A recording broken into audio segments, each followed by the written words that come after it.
sommes dans le quartier Saint-Louis, que ma fille qualifie de quartier comme le Marais à Paris, mais avec moins de gens. Et puis c'est vrai que ça ressemble un peu, il y a des petites rues, il y a des trucs un peu de guingois, et c'est un quartier absolument charmant. On a aussi longtemps appelé ça avec des amis le kibbutz de Versailles, parce qu'on pouvait laisser son enfant à un endroit pendant une journée, 2 journées, sans savoir où il était, et on le récupérait le lendemain ou le surlendemain chez une amie. Tout se passait d'une façon assez sympa. Et c'est vrai que c'est un quartier qui est plutôt mort, mais sympa. Les gens sont gentils, tout le monde se connaît. Donc on est quartier Saint-Louis. Voilà. D'accord. En fait, c'est un livre avec 12 livres. C'est-à-dire qu'il y a 12 histoires dans ce livre. C'est un peu un travail avec un thème, puisqu'au départ, il y avait plus de nouvelles. Et en fait, avec Corinne, on a élagué pour ne garder que les nouvelles qui se rapportaient à un thème. Et le thème étant les femmes. Au départ, on s'est dit le thème c'est les femmes. On est toujours parti sur l'idée que le thème c'était les femmes. Et c'est vrai que récemment, un de mes lecteurs et cousins, qui a lu mon livre, m'a dit mais le thème c'est pas les femmes, le thème c'est l'infidélité. Et j'ai trouvé que c'était pas complètement débile comme analyse, parce que dans toutes les nouvelles, puisqu'il y a 2 nouvelles qui sont par rapport aux femmes, on va pas dire hors sujet, mais un petit peu en dehors des lignes, mais par rapport au thème de l'infidélité, on est quand même dedans aussi. Donc en fait, le thème c'est effectivement les femmes, l'infidélité et les jeux de l'amour et du hasard. En fait, c'est un peu le marivaudage 2.0 qu'on peut, qu'on peut imaginer en 2018. Ça fait longtemps que tu écris? Depuis que je sais écrire. Au début, je faisais des lignes de A, des lignes de B, des lignes de C.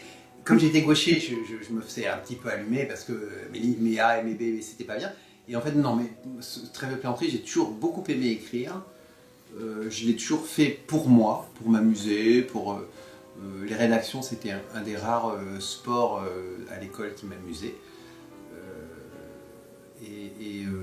Ouais, j'écris depuis très longtemps et puis j'essaye de m'améliorer au fur et à mesure avec toujours un père qui me faisait retravailler mes textes souvent, parce que qui n'écrit pas mais qui a un sens de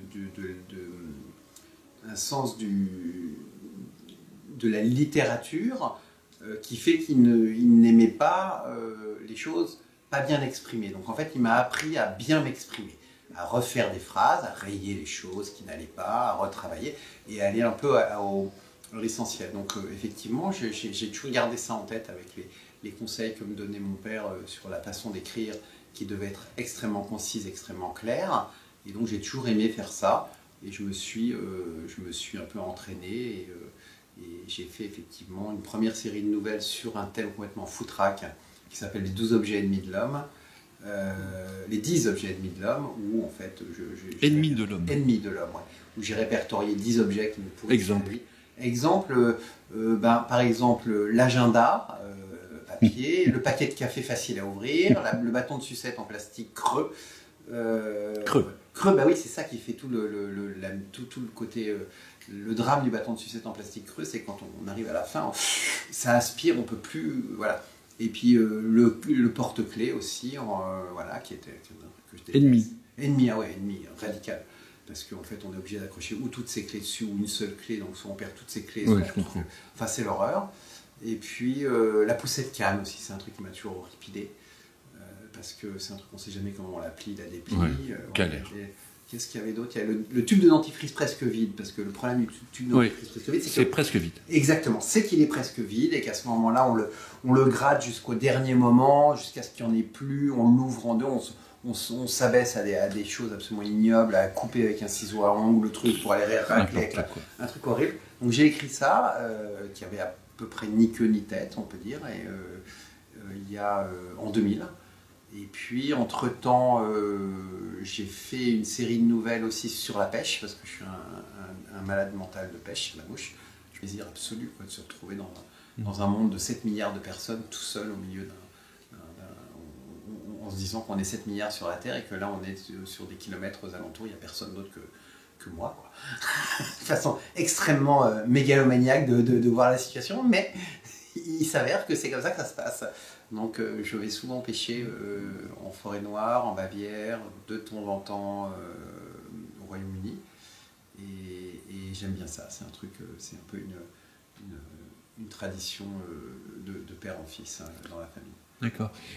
Pour en revenir à votre livre, sur les femmes, est-ce que vous avez joué de la même manière? Est-ce qu'il y a un lien entre la pêche? Alors non, il n'y a pas de lien entre la pêche à la mouche. Encore que, il pourrait y en avoir un maintenant que vous me le dites, mais non, j'ai pas joué de la même façon. C'est-à-dire qu'il y a quand même un lien, c'est ce que je dis dans une... Alors c'est une des nouvelles qui n'est pas parue, mais il y a quand même un parallèle entre la vie et la pêche à la mouche. C'est-à-dire qu'à un moment donné, que ce soit des femmes ou autre chose, il y a deux façons d'attraper un poisson. Voilà, on ne va pas réduire les femmes à des poissons, mais il y a deux façons d'attraper un poisson. Soit on le force, on l'oblige et on l'attrape, soit on le tente, on le séduit et il se laisse attraper. Et ce que j'aime bien avec la pêche à la mouche, c'est qu'il faut savoir que les truites ne se nourrissent qu'à 20% de mouches. Donc quand elles vont gober des mouches sur la surface, c'est parce qu'elles sont tentées. C'est le plus, exactement, c'est le dessert, c'est le truc. Et en fait, ce que je trouve extrêmement agréable dans cette pêche, c'est de se dire qu'on va arriver à séduire un animal, plus qu'à le contraindre. Et en fait, c'est là où il pourrait y avoir un parallèle, c'est que toute la vie, pour moi, n'est une affaire que de séduction. Alors que certaines personnes y mettent beaucoup plus de on va dire de volontarisme, ils veulent diriger, commander, posséder, et en fait, ils oublient de séduire. Et le vrai sujet dans la vie, je pense que ce soit une séduction amoureuse ou une séduction, même quand on est en face d'un client, quand on doit, en fait, en face d'un client, c'est exactement que ce soit un homme ou une femme, il n'y a aucune allusion sexuelle dans l'histoire, mais quand on est devant un client, on doit le séduire. Et je pense que cette notion de séduction est très intéressante, c'est pour ça que l'idée de parler de 12 histoires, avec pratiquement dans toutes des histoires avec des femmes, ce sont 12 histoires où il y a la notion de séduction est très importante. C'est une séduction qui peut être soit destructrice, soit castratrice, soit au contraire moteur de quelque chose de nouveau. Mais en tout cas, dans les 12 histoires, et c'est pour ça que c'est intéressant de le faire avec 12 femmes, en tout cas avec des femmes, c'est qu'il y a toujours cet intérêt pour la séduction.